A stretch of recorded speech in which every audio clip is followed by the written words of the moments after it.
김태현의 정치쇼. 이재명 후보가 어제 부동산에 대해서 공급을 확대하겠다. 수요 억제책은 잘못됐다. 뭐 이렇게 얘기를 했거든요. 그러면은 현 정부 최대 실책이라고 인정되는 부동산 정책에서 완벽하게 문재인 정부와 차별화를 시도한다. 이렇게 단언해도 돼요? 그렇죠. 어떤 표현까지 썼냐면요. 부동산 대출 규제는 죄악이다. 라는 얘기까지 했어요. 아, 청년들 이제 저 대출 안 되면 집 못 산다고 그런 불만들이 있었잖아요. 네.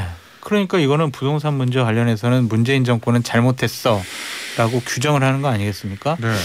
저는 이 죄악이라는 표현까지 한 거 보면 약간 좀 선을 넘어가고 있는 것이 아니냐라는 생각이 좀 들어요.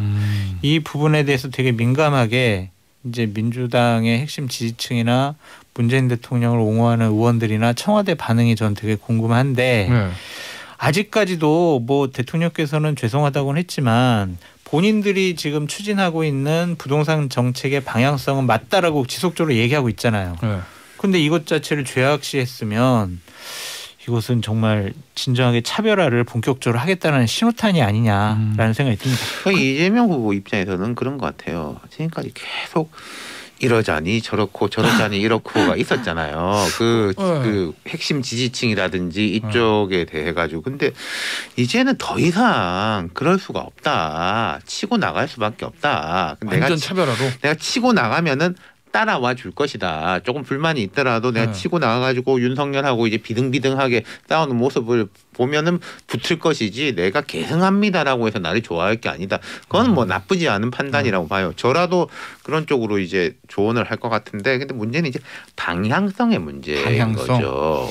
어느 쪽으로 달라질 거냐인데 예컨대 국토보유세하고 윤석열 국토보유세를 한다는 이재명 후보의 약속하고 윤석열 후보의 이제 종부세 조정 문제, 이게 다시 되게 진보적이고 보수 딱 갈라지는 문제지 않습니까? 그렇죠. 여론조사상으로는 윤석열 후보 쪽에 손을 들어줬어요. 그러니까 앞서 이제 장 소장님이 말씀하신 대출 규제에 대한 비판 같은 게 나오는 건데, 근데 또 뭐 국토보유세가 사라진 건 아니고 내가 설득할 거다. 뭐 이런 이야기들을 하잖아요. 어제 그 얘기했어요. 예, 그게 말 바꾼 거죠? 그런 거예요? 아닐까요? 그러니까 이제 윤 실장 얘기 먼저 듣고. 그러니까 한다 했다가 접는 줄 알았더니 접은 건 아니고 설득할 거다라고 이게 하고 있는데, 그러니까 달라지겠다라는 기조는 잡은 것 같은데 그 방향성 문제에 대해서는 여전히 조금 아리까리해 보이는 게 있어요. 그래서 이제 장 교수 얘기하던 왜 말 바꿉니까 이런 좀 얘기가 나오는 거를 어쩔 수가 없는 측면이 방향성이 이제 안 잡혀서 그런다는 거잖아요. 윤 실장 얘기는. 근데 내가 이재명 후보라고 곰곰이 생각해보니까 되게 고민될 것 같긴 해요. 왜냐하면 정권 교체 여론은 높아서 분명히 차별을 해야 되는데 지금 문재인 대통령 지지율이 뭐 40%고 본인 지지율 지금 여야 후보 다 하면 대통령 재선이 있으면 대통령 재선이야. 40%니까. 그렇잖아요. 여야 후보보다 더 높아. 그러니까 정권 교체 여론이 높은데 대통령 지지율은 나보다 높고, 거기다가 얼마 전에 문재인 대통령이 그저께인가요? 현 정부의 경제 성과 인정받아야 되는데 서운하다. 그 뭐 윤석열 후보뿐만 아니라 이재명 후보한테도 하는 소리잖아요. 그거 어떻게 해야 돼 이재명 후보는 여기서? 그러니까 되게 난감할 것 같은데 윤 실장님이 잘 비유하시는 게 있잖아요. 그러니까 스트라이크 존을 좁혀라. 스트라이크 존. 근데 지금 이재명 후보 같은 경우에는 직구 투수인데 변화구도 던졌다가 슬라이드 던졌다가 스트라이크에는 안 들어가니까 자꾸 본인이 화가 나고 또 더 강속구 던졌다가 폭투 나오고 이런 것이 아니냐라는 생각이 들어요. 그러니까 난감할 것 같아요, 엄청. 그러니까 나 되게 고민될 것 같아요. 그러니까 좀 구종 변화가 너무 심해.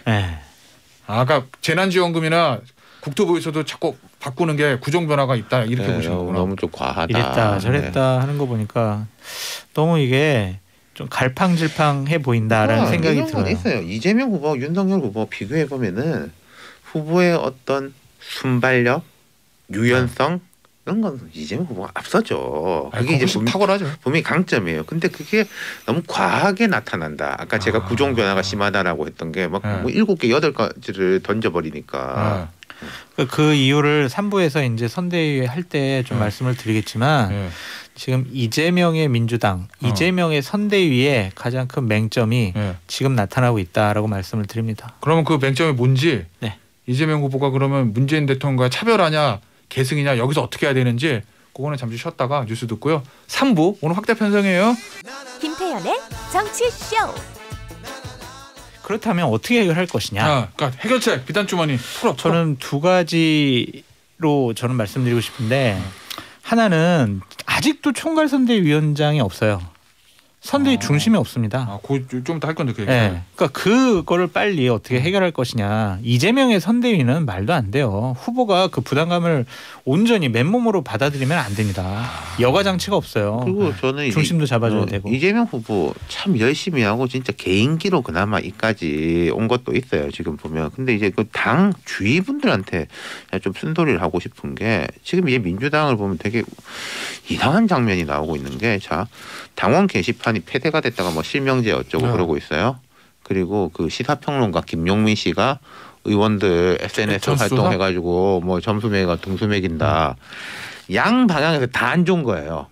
게시판에서는 반 이재명 분들이 지금 후보가 된 지도 언젠데 아직까지 그러고 있고 그럼 김용민 씨는 지금 이제 당 분위기를 하나로 원팀으로 추슬러 올라가려고 겨우겨우 이게 후보가 노력하고 있는데 뭐 이낙연계 의원님들 뭐 우리 후보 칭찬하기 싫으면은 윤석열 뭐 비판이라도 하세요.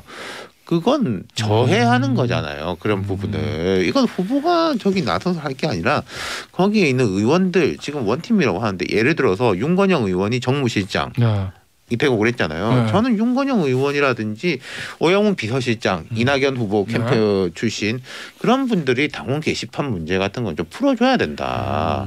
그러니까 제가 이제 총괄선대위원장이 중요하다는 말씀을 왜 드리냐면 어제 앞서 좀 개인기 말씀하셨는데 청취자 문자 중에 그런 문자가 비유가 이 민주당은 이재명 슈퍼맨, 국민의힘은 어벤져스 이렇게 비유하셨거든요. 누가 이긴다는 생각 말씀 안 하시고 특징적인 모습을 이렇게 비교를 한 거죠. DC 대 마블이야.